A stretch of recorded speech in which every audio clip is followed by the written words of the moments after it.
I've got Robert Alexander Jr. He's not a junior. Robert Alexander Dothard. He's my tech guy. He is making sure everything is copacetic. So we are all set for episode 2 of Biracial in a Racial America. So mark it, baby. Here we go. In the first podcast, we covered communities. I was in a Army community. I was within the African American community where I lived. I was in a private school community. My sister went to public school, so I would go to events in the public school. So there were different communities, and my homework was, let's get all these communities together for the betterment of everyone. So in this podcast, we're going to cover 2 things that I think will help us as people overcome race. That is faith and fortitude. I am baptized into the Christian faith, so please don't be offended if I talk about my Lord and Savior Jesus Christ, because he is at the center of my life and how I conduct myself, and pretty much how I approach life is through his teaching. So if you have a different faith, I hope you don't block me out, because we're going to cover faith and fortitude, but at the end, we're going to talk about transformation. And it's transformation of our attitude toward each other. And I think it's that transformation and the love toward each other that will help us as a people overcome race. I've been reminded that this is a relevant conversation recently. This podcast is being done around the time Willie Mays passed away. And they had this event where they brought back all the statistics of the Negro Leagues and migrated them into the MLB. And one of the people on Fox News at a live broadcast was Reggie Jackson. He's the famous Hall of Fame Yankees player. And he talked about being called the N-word, not being able to go into a restaurant. This is a famous New York Yankee baseball player that had to deal with racism. And if you want to know if my topic is relevant, I'm 63. Reggie Jackson is just a dozen years older than me. Okay, so we're talking not that long ago. And a lot of the things that I'm going to cover in this podcast are from the late 80s, early 90s, and it's going to cover a lot of the lifetimes of the people that are listening. So this is an ancient history. We're not talking slavery. We're not talking, Jim Crow is literally 50s and 60s through the 70s, because in the 70s, the marriage that I'm in was illegal until Loving versus, I believe, the state of Virginia became a Supreme Court precedent. So I think this topic is relevant today, and unfortunately, race has been relevant my whole life. So let's talk about first faith. I'm going to discuss 3 miracles that took place that brought me to where I am. The first miracle is what I talked about earlier, which was the Jim Crow era, which made everything hard for Black people. So I have my biological mother, and I have what I believe are my God-given parents. My God-given parents were Black, and both of them grew up in the Deep South, and both of them experienced Jim Crow. Everything was hard for Black people. Getting a loan, buying a car, getting an education. Even if you got an education, getting a good job, okay? So society segmented Black people out of every aspect of society, even adoption. So the first miracle was the fact that my parents couldn't conceive and they wanted to adopt. And because of Jim Crow, adoption was hard here in the United States. So they adopted in Europe when my father was stationed overseas. And my sister was actually adopted first. My sister was my sister by adoption, as she reminded me. We're not related other than that. And considering we did not get along, I will not be mentioning her much in my podcast, but she was adopted first. My mother said, I want a boy. So if one becomes available, please let me know. And they said, if you want a boy, when we tell you, you better come running, because they don't last long in the orphanage apparently. So my father was actually on deployment. This is long before cell phones and you get in touch with troops. So my sister was adopted by my God-given parents. I was adopted by my mom and an army wife that came as a witness. So it's funny, my father came back from deployment and he had 2 kids. But the cool thing about it was the fact that my mother used to always say, I know you my son because I came and got you. And I was a big old fat mama's boy. I love my mama. And one of the hardest speaking engagements I ever had was speaking over my mom. And my technical advisor, number 1 son, did me a favor. He actually wrote some words that I think were probably the best words spoken over my mom that day. But that was miracle number 1. Miracle number 2, the adoption. You know, Jim Crow got him over there. Miracle number 2, the adoption. Miracle number 3 was being brought to this country. Even if you live in the hood in the United States, you are better off than most people in the world, financially, resources. And I know everybody's talking, oh, your healthcare is more expensive. Hey, you tell me one other country that people are dying, literally dying to get into. They're not dying to get into China. China ain't got to build another wall, right? Okay, people are dying to get into this country. You want to know how baller USA is? We are the ones that have to have an immigration policy and keeping people out. Other countries are like, hey, we'll pay you. Get over here, buy a house. You know, we'll give you a stipend. So I believe USA is like President Biden said, we are an amazing country and an amazing people. So that's just where I'm operating from. So the 3 miracles that got me here are, again, part of my faith. I think they're the 3 miracles that God put in place to give me the parents that he wanted me to have. And I truly believe they were my God-given parents, and they were amazing. But I had to have a little fortitude.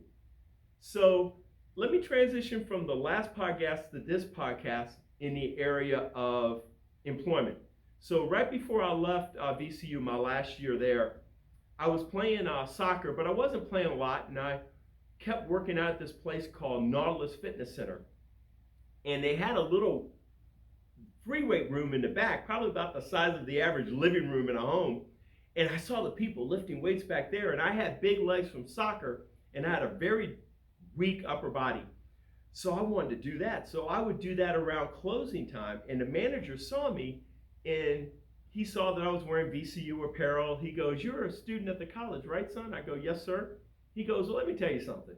You're always working out around closing time. Look, if you want to become a Nautilus instructor, which you have to come to this training, you can become a Nautilus instructor, and it comes with a key to the studio.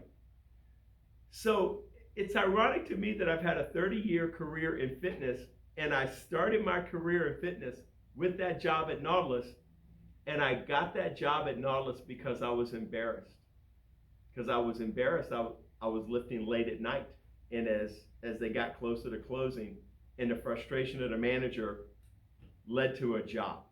So the beginning of my fitness career was because of how embarrassed I was about my body and how little I could lift. So now I've gone from Richmond, Virginia. I'm now in LaGrange for LaGrange College, and I only got 3 years of credit for my 4 years at VCU, so I had to do a full year at LaGrange. Well, I had to hustle up a job in LaGrange. But let's go to my first day in the state of Georgia, because you want to talk, hey, Robert, where's the race in all this? Let me get to that. So my first day in the state of Georgia, I literally am coming from the airport and on my way to my parents' house, because the first quarter in LaGrange, they didn't have housing for me because it was a summer quarter, and I had to stay at my parents' house. So I'm driving through the square. If you're familiar with the state of Georgia, a lot of the small towns, Macon, Valdosta, Tifton, they all have squares, you know, in the middle of the city center, it's the city square. Marietta, where I live currently, has Marietta City Square. So I'm driving through the square in LaGrange, and they're having a Klan rally. Let me repeat that in case you think I misspoke. They were having a Ku Klux Klan rally in the square in LaGrange as I was driving through. And I'm like, okay, maybe it's a movie set. Like, I get out of my car, start walking around. I actually got a pamphlet from one of the Klansmen who ended up being a member of the LaGrange Athletic Club. I'll get to that later. And guess who the police come up and talk to? They come up and talk to me because I grabbed a pamphlet from a Klansman. Didn't talk to the Klansman, and they didn't have hoods. They walked around in their knights of whatever they were, robes, but with no hood. So you knew who they were. And that was on my first day in the state of Georgia. I literally attended a Klan rally. So I just thought, for a point of reference on race, do you think race was pertinent in LaGrange in the mid 80s? My answer is yes. So, and I got a pamphlet to prove it. Actually, I do not know where that pamphlet is, but I should have kept it. Anyway, so I needed a gig. So I'm going around now. I see there's this LaGrange Athletic Club. So I take a tour. They've got Nautilus equipment. So I asked for the manager after I take the tour, and I'm like, the manager's name was Denny Meyer. And I said, Denny Meyer, my name is Robert Dothert. I'm a student at LaGrange College, and I'm a certified Nautilus instructor. Because remember, I had the job in Richmond, Virginia. And he goes, okay, that's great. I go, are you in need of a Nautilus instructor? He goes, no, I am not. I go, great, see you tomorrow. He sort of looked at me, and so the next day I come in, I go, yes, I'd like to speak to the manager, Denny Meyer. So Denny Meyer comes out, I go, hi, Mr. Meyer, my name is Robert Dothert. I met you the other day. I don't know if you remember, but I'm a certified Nautilus instructor. And he goes, I think I told you yesterday, we're not in need of a Nautilus instructor. And I said, I've always been told, because I grew up working for restaurants, and this is how you got a job when you wanted a job at a restaurant. I've always been told that good companies are always looking for good people. Well, Mr. Meyer, I'm a good Nautilus instructor, and I'm willing to do whatever little odd job you need done around here to give myself an opportunity to be a Nautilus instructor. And he sort of smiled. He goes, let me get your information. If that discussion comes up, then we'll make a move, and we'll give you a call. I'm like, great. See you tomorrow. He sort of squinted suspiciously, and the next day, right after classes, I come in. I asked for Mr. Denny Meyer to be paged, and before he comes out, I could see him shaking his head. He comes out, he goes, Robert, if I give you a job, will you leave me alone? I go, yes, sir, I will. So that job, I did odd jobs. I helped people in the fitness center. I actually started teaching aerobics. Back then, they actually had records. So a lot of you people may have to Google what a record is.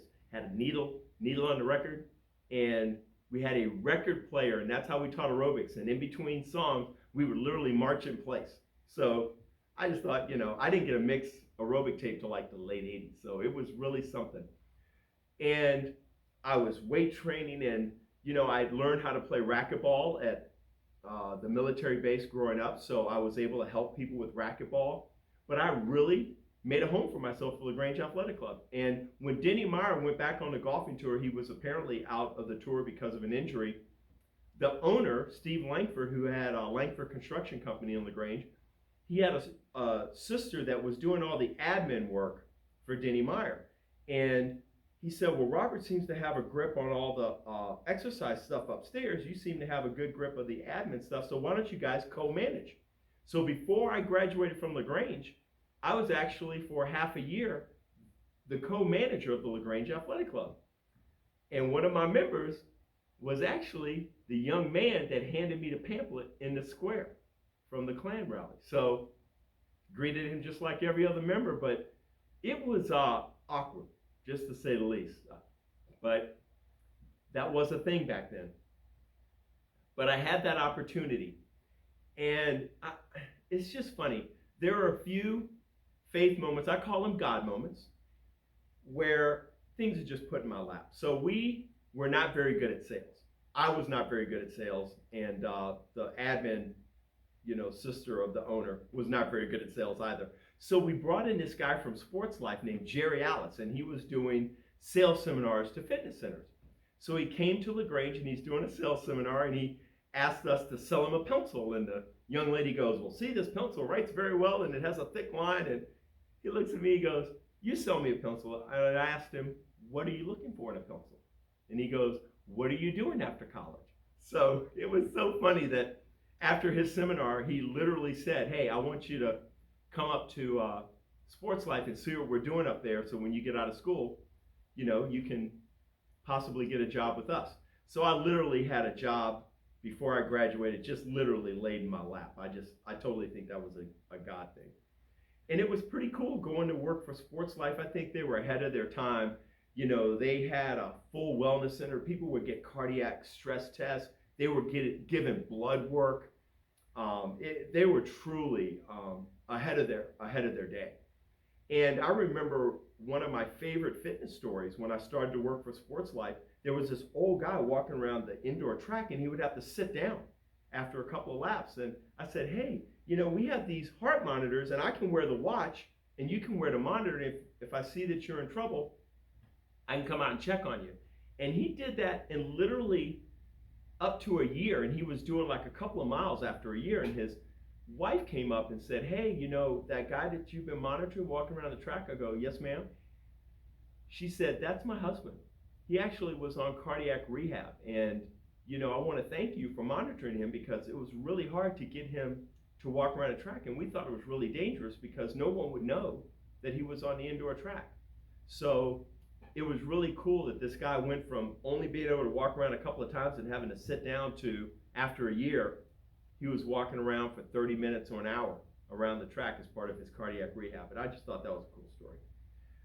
But I had a lot of odd jobs at that time because, fitness center didn't pay but so much, and I was actually teaching group exercises up there.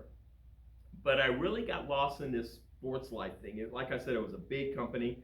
So this opportunity came up with Gold's Gym, where this manager, Barry Goforth, was going to open up a Gold's Gym that was financed by the Great American Chocolate Chip Cookie Company president, Michael Coles.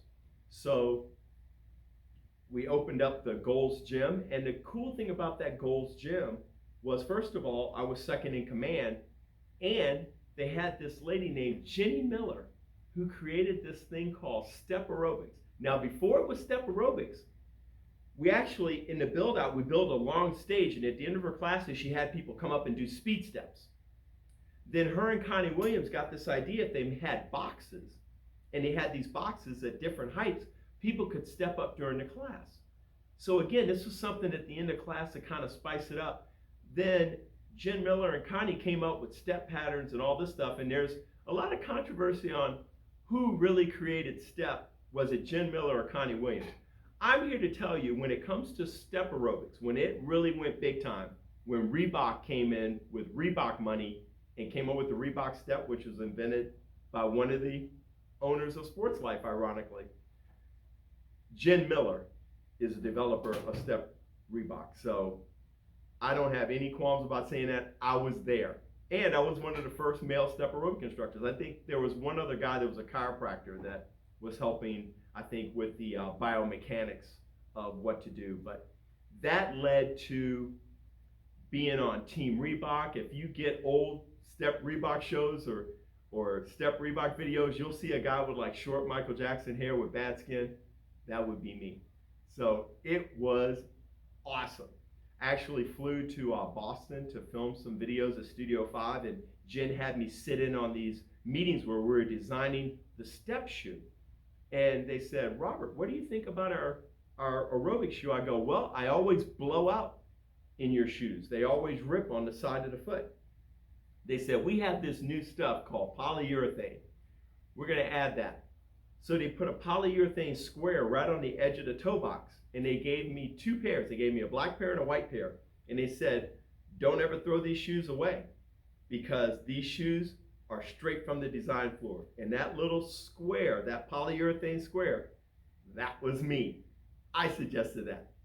But I was in on a design team of the step shoes. So it was just an incredible opportunity, just another God thing where, I just happened to be at the Gold's Gym on Franklin Road in Marietta, Georgia, where step aerobics was created. And it is all over the world. If you don't believe me, travel all over the world and go to a fitness center the way I do.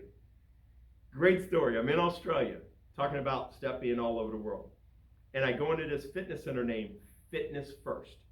And I try to get that URL as my URL for my business.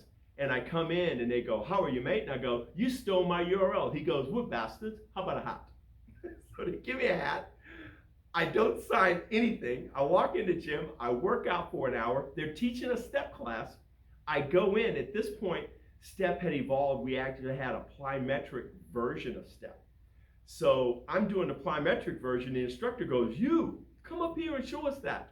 So literally within an hour, when I'm supposed to meet my wife, I literally have gone into the club, got a hat, worked out, and I'm now teaching an aerobics class. And I'm sure my wife, because we had not been married very long at that time, I'm sure she just shook her head like, oh my God, what on earth have I got myself into? And my son, who's doing the technical part of this podcast, I think he was 4 or 5 at the time.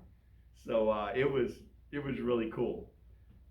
Now we come to a time where I'm kind of bouncing around different jobs, and their personal training wasn't a thing. I'm not happy at the Gold's Gym because, Gold's Gym is kind of a bodybuilding. It's kind of the meeting place of the 90s, so we're in the 90s. And my father suggested, hey, my father worked for Anheuser-Busch, the people that make beer, Budweiser, and they were building a plant in Cartersville, Georgia. So I applied, got a job at that plant. So the shifts were only 3 days, so I worked at the brewery for 3 days, and I trained for 3 days and did group exercise. And I did this up until the time I met my wife. I was actually training at a place called Main Event Fitness that was owned by Sting and Lex Luger, the wrestlers. And I was teaching step and different classes. And my wife apparently had met me in the gym before, but when I went to the gym, I went to the gym. It wasn't a meeting place of the 90s for me. I went to work out. But in class, it was a little bit different. I tried to put on a performance and make sure everybody had a good time. So my future wife at the time is actually taking a class in an all-black outfit with nurse white Reebok walking shoes. Folks, I couldn't let it go. Just could not let it go. So I go up to this beautiful woman and I'm just like, in the front of 60 people with a hot mic, I go, hey everyone, what's wrong with this? Black, black, black, black, what? And I walk away. She was pissed. So after class, she comes up and does the black girl head shake. I don't know where she got that from. And she goes, you don't like my shoes, you can buy me some more. 7.5. I'm like, what if I buy you lunch instead? I know, right? Not the best line, but we've been married over 25 years. So, don't knock the bad come on lines. But we had lunch and, she's an amazing woman and we'll get into more about that later. So while we were dating, let me get to a story before that. So I'm at this place called Australian Body Works, and the owner of Australian Body Works is going to build the first Olympic Village health club in the Olympic Village. And it's the first one in history, by the way. I'm at Anheuser-Busch, and I don't know if I have enough days to get off, but I become a trainer in the Olympic Village during the Olympics in 1996, which is in Atlanta. And to this day, it is probably the most remarkable 2 weeks of training and fitness and athleticism I've experienced in my 63 years on the planet. It was amazing. From getting a chance to do an Arnold impersonation in front of Arnold. He was given the key to the Olympic Village, and we're walking to Bobby Dodd Stadium where he's going to address the athletes. And he's got his group around him, but I go, Arnold, a lot of people say I do a better you than you. And he just coolly looks at me and goes, some people lie. And to show you how popular he was, when we got to the stadium, they shoved me aside. I'm a nobody trainer from Atlanta. That's expected. But some of the other people they shoved to the side, Evander Holyfield, his co-star in Eraser, Vanessa Williams, the first Black Miss America, and Mayor Campbell of the city of Atlanta. So I'm on the curb with all these people while everybody's fighting to get to Arnold. That's how popular he was. But the Olympics were amazing. I taught aerobics in the Olympic Village. I remember some members of the women's volleyball team, Brazilian volleyball team, took my class and they go, oh, we have this guy named Ziggy Marley. He's going to be playing in the Olympic Village. Would you like to go? And I'm like, yes, please. So teaching aerobics to the women's volleyball team and going to see Ziggy Marley where I couldn't feel my calves for a month. That was just one day at the office for those 2 weeks. It was just amazing. But we eventually got married, Renee and I, and it was great. I always talk about our marriage where it was deliverance meets boys in the hood. But my parents always backed my play. They were very skeptical. I had always dated with the intent to marry. My mother used to say, "Don't date anyone you wouldn't consider married." I had a beautiful and intelligent college sweetheart. We tried to make the long distance thing work. It didn't work, and I was getting pressures from LaGrange. I remember I was the manager of LaGrange Athletic Club. I may be jumping back here, but it's relevant to how race was still uh, playing an influence. So she was strawberry blonde, but she was white, and she was from upstate New York. She was white, white. And we went around LaGrange when she would visit, and she would go back to Richmond, Virginia, where she was still going to school. And I remember I started getting death threats. I get notes on my car. My parents were getting calls to their house. And we called out the sheriff because my parents lived on a rural route, so we couldn't call the LaGrange police. They called the sheriff to come to their house. And the sheriff assured us, "Hey, we know who all these knuckleheads are. You do not have to worry. They're not going to do anything to your son." They were assuring my parents. And I was worried about my parents. I said, "Sir, I'm going to be graduating and moving to Atlanta. I'm worried about my parents' safety." They're like, "You do not have to worry. Your parents are perfectly safe. We have not had any nonsense regarding someone attacking someone with racial motives in many, many years." But I was armed. I was also a black belt at the time in martial arts. So I remember one of my classmates coming up to me. Now, remember, I'd only told my parents and the sheriff out at my parents' house.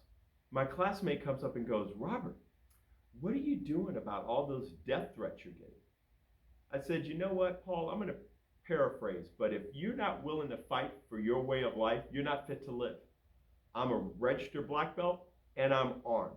So if anybody wants to come after me to make me change my lifestyle, they better come correct." I'm sure he went to the next meeting and said, "Hey, either kill him or leave him alone. But that N word is crazy." So I never got another note after that. My parents never got another call after that. But I would walk out to my car after closing up the LaGrange Athletic Club, and I would have my gym bag over my shoulder, and I'd have my hand on my gun. So race was playing a big role when I went to school in LaGrange. But I have to say, I never was, no one ever confronted me physically while I was in LaGrange. So I think that was an important backstory because I kind of get caught up in lifestyle moments and I forget that this is biracial and racial America. And I wanted to make sure that you know that race was always an undercurrent. Okay, sometimes it reared its ugly head, sometimes it was just an undercurrent. After we get married, there's all sorts of decisions we have to make. So one of the decisions was moving to where we are now, Marietta, which is considered East Cobb, highly educated, highly affluent area. My mother-in-law, who is white, and my wife, who is white, go to this school called Lassiter to tour it to see if it's good for our son to go to. And they're giving them the tour, and they go, "Well, you want your kid to go here. You don't want them to go to that Sprayberry school because they got all sorts of blacks and Mexicans and all sorts of people going to that school." And of course, I know they're thinking white grandma, white wife, white kid. My kids are others, big time others. So both of my boys one went to Sprayberry High School and one is going to Sprayberry High School. And we love the diversity of that school. I think diversity makes Sprayberry a stronger school. I think it makes this country a stronger country. And as someone who is biracial and a total other, I think there's strength in diversity. So that's just, again, one of those stories that you just can't make up. I mean, it's an undercurrent. Nobody ever threatened us. Nobody ever did anything to us, but race is always there. It's always that undercurrent. And I've seen it here. I own a small fitness center, Fit Family, and I've had to fire one client here. It was an older white guy, and I remember him saying, "Oh, I love the fact that you have private training." And sometimes clients will come in early to warm up, or some will stay late because they have to shower and change and leave. Well, there had been a white couple that trained, and they had run late a couple of times, and he had no problem with that. But I had a black mother and I and her daughter trained, and they literally were walking out the door as he was walking in, and he's like, "Well, I thought this was private training." I go, "It is. There's no one else in the studio." Well, there are other clients here when I'm coming in. I'm like, "Sir, they were leaving. Their session's over. What's your problem?" Well, you and I just have a different version of what private is. I go, "You know what? I think we do." So he had like 3 or 4 sessions left. I said, "Since we do have this misunderstanding, here's what I'm going to do. I'm going to train you tonight, and then the sessions you haven't used, I'm going to cut you a check, and I'll have it in the mail first thing in the morning." Okay? And I fired him as a client. I had fired a client before for doing ephedrine, which will kill you. And they actually took me to court. And it was settled in it's on my contracts that you have to settle things through arbitration. And I remember the arbitrator meeting with them, and then they leave the room, and then I come in, and they go, "So, Robert, how flexible are you on this matter?" I go, "Sir, I'm going to reach for something in my wallet. That's okay." So I pulled out the check of how much money I owed this lady. I said, "Sir, this is the check for how much I owe this lady for the session she did not use. She is the one that put her life in danger by using ephedrine. I will not train her. I will not have any of my trainers train her. Okay, she was fired by me as a client. I am not going to write a check for a penny more." So I do understand if it becomes a criminal matter after this day. I appreciate that. I don't fault you. And he sort of smiled, and he invited the couple back in because the wife had come with their husband, who was an attorney. She was an attorney, and they had hired an attorney. And I written a check for $725. So, they had 3 attorneys in the room for $725. And he said, "Well, in the very nature of every, negotiation, both parties aren't happy. You're not happy with the amount, yet Mr. Dother's writing the check." And it was settled. And the guy her husband comes up and goes, "Can I give you a piece of advice?" I go, "No, sir. You're not involved in this process." And I said, "I'm smart enough to make this decision that probably saved your wife's life. But if she continues to do ephedrine, the next trainer may just take your money and cost your wife her life. So I think you need to take that with you as you leave. Good day, sir. You're dismissed." I wasn't very happy with him. So anyway, that's how I handle things when I'm not happy with you. So if I ever tell you you're dismissed, you're dismissed. Moving on. Crunch was where I was working, and I was, again, doing segments, group exercise segments. I got a lot of my clients through group exercise. But I was doing a lot of broadcast work, and I actually did a CNN segment, and Crunch kind of identified me as, an up-and-comer. So I went to New York for this training, and I get to New York, and they're like, "Oh, Robert, you're just what we're looking for. We bring in, clients by the bushels. Your job is to squeeze them." So I wasn't paid on membership. I was paid on juice bar, apparel, massage, and training. Long story short, I thought I had to leave the fitness industry. It was just nuts. It didn't represent anything I wanted. Bring on another God moment. I'm training at Crunch. This guy named David Lockerbie comes up and goes, "You know what, Robert? I see your clients. All of your clients change. Everybody else trains to kind of go through the motion. Your clients look different, act different, seem to have more energy. I'm opening up a franchise called Fitness Together." So I partnered with him as a minority partner, Fitness Together. Actually, I took over the franchise, and it expired after 10 years. And they go, "Oh, you got to buy the franchise again." And I'm like, "I'm pretty sure my mother said you only have to be black and die." So those are the only things you have to do. So I did not buy the franchise again. I started Fit Family, and we've had Fit Family ever since. But one of the neat things about having Fit Family was I had 2 locations, but when I had my second son, my mother-in-law was kind of raising my boys. My wife was traveling, I was in my business, and I'm like, "You know what? Grandma ain't gonna raise my kids." So we made a decision to sell the first club, and I had the second club. And what it allowed me to do, I always talk about seasons with my boys. My oldest son became a black belt by the time he was 8. But we used to do martial arts as a family for years. And it was something we all shared, and we had that moment together. And I was able to teach my son all the ins and outs of martial arts. And it was a discipline and a group. So, you show me your friends, I'll show you your future. So it gave him a community, and it was awesome. Well, with my younger son, he had hockey, and it allowed me, because I have my own business, to travel with him for his hockey tournaments. And it gave me a season with my second son that I would have never had. Even just being a dad and seeing him for, an hour or so at home, I got to travel with him and do life with him, which was really important to me. So I feel like with each of my boys, I had a season of life with them that was very, very important. We actually moved my business to Marietta after COVID. If I was going to rebuild my business, I was going to rebuild it in Marietta. So that's how I ended up where I'm at now. So that's where I'm going to start part 3, which is going to be called Now. It's going to be called Biracial and Biracial America Now. But just like in the last podcast, I'm going to give you homework. And here's your homework. I talked about at the beginning of this podcast, transformation. I think there's one word that transforms everyone, and it's love. I don't care what your political beliefs are.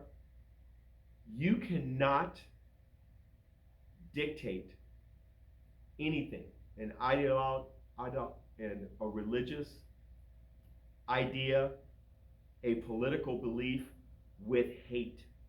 You cannot bomb the other person into submission. You can't starve them into submission, Israel. You can't lie your way into public office, Mr. Trump. You can't be mean and mean-spirited. Racism at its very core is mean-spirited. It's hating another group of people for whatever stupid reason you give yourself. So if you take love, okay, and someone can be, I'm a registered Democrat, someone can be a Republican, I can still love them. Now, if they vote for someone I don't like, I can be disappointed in them, but I would still love them. Here's an example. My mother-in-law could get cheated out of her life savings by some scam artist. I'm not going to stop loving my mother-in-law, but I'd be disappointed that she got scammed. I'd be disappointed that she didn't see it coming, because she's an intelligent person. So love is the key to transformation. Like I said, I've been baptized into the Christian faith, and I believe love is the answer. My Savior, he changed the world through love, not judgment. There's this current series, and I'll finish with this, called The Chosen. And one of the scenes in The Chosen is the woman at the well. The woman at the well came, and she did not want to be judged. She did not want to be name called. She did not want to be beaten down. She just wanted water from the well. And she met Christ, and Christ loved her. It was a very difficult interaction, don't get me wrong. But at the end, she could tell it was love that brought her around. He wanted to show her that God was here. God heard her. God saw her, literally and physically. And she was changed forever. And I think anyone who wants to look into my Savior and look into my religion will find at its underbelly love. I don't think racism, the underbelly of racism and the underbelly of my faith can coexist. One will dominate the other. If you love, if you try to make yourself better, you try to make your family better, you try to make your kids better, you try to make your work situation better, a rising tide lifts all boats. Imagine if 350 million of us did that. So that's your homework. Love. Start your transformation to loving other people, including yourself. And in the third podcast, I'm going to show you how to do that from my area of expertise, which is health and wellness. But until then, Biracial and Racial America, part 2 is a wrap. All righty. And thank you for that. Because even in my rehearsal, I had a hard time getting out of the podcast.